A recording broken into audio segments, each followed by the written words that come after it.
I want my story to be inspirational. I want my story to come with a bang.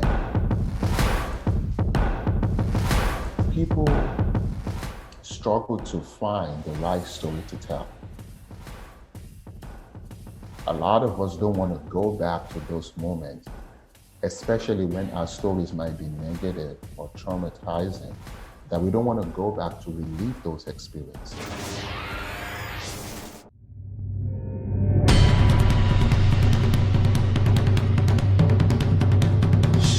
So, have you ever had someone?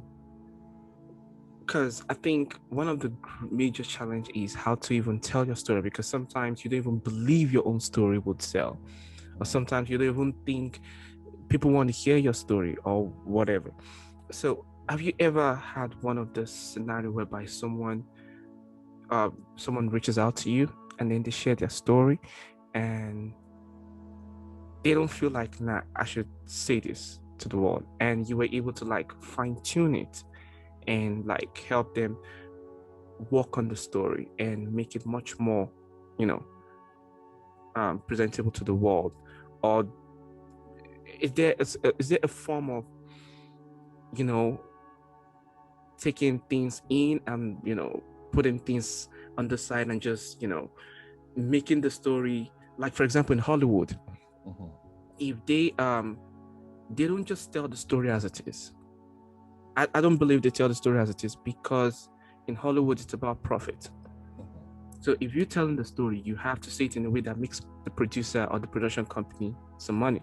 So it's either they exaggerate some things, I see. and or maybe they take some things out, because they know that if they tell the truth in the story, people might not like it, or it might cause some outrage or whatever. So do you at some point do the same thing to people's story, to like, what, this is your story, but you have to like be more exaggerative in this aspect, and this aspect don't say too much about this thing. I have like a specific example, but I'll let you answer this, and then I'll Okay. give you like a specific example that I have in mind. Okay. Well, one of the common reaction I get about storytelling, say podcasts like this or at my life events, I might get a feedback, people saying, I really like what you're saying. It resonates, but I still don't believe I have an interesting story to tell.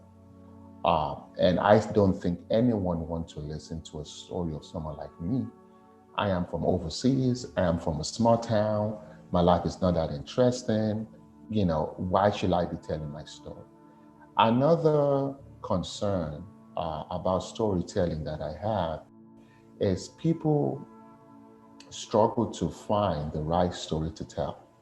When you say tell your story, Benga, I have multiple of those stories. Which one are you talking about? And the last one is people would say, I want my story to be dramatic. I want my story to be inspirational. I want my story to come with a bang. But I don't think I have that bang. Can you help me put that bang and swag in my story? Well, the first thing I would say is your responsibility is to identify your story. Professional storytellers like myself, we can help to pivot and wordsmith the story. We can help with the distribution of your story. And I think that is secondary. It's not even as more important and powerful because storytelling is a vulnerable emotional experience. A lot of us don't want to go back to those moments, especially when our stories might be negative or traumatizing, that we don't want to go back to relive those experiences. And yeah, am I saying, telling you that you should go back and embrace those stories? I think that is the hard part. But when you finally give yourself permission to go back to those moments and embrace those stories, then once you have the story identified, and then we can work on the strategy to distribute the story. Sometimes it's not about embellishing the story, exaggerating the story. is being strategic with the language so it resonates with the audience you're telling it to.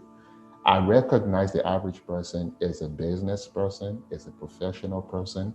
Storytelling is not what they do. And that is why you need coaches, you need strategists, you need brand strategists to help you with the marketing and the distribution of your story. Your responsibility is to go within yourself and document that story. I think that is a hard part. Yeah, you're very right about the coaches. This is something that I always like kind of hammer on, that people need coaches, like paid coaches.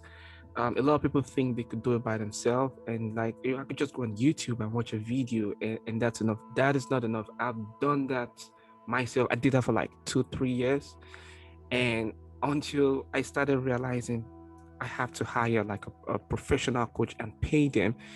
Um, that is really true, honestly.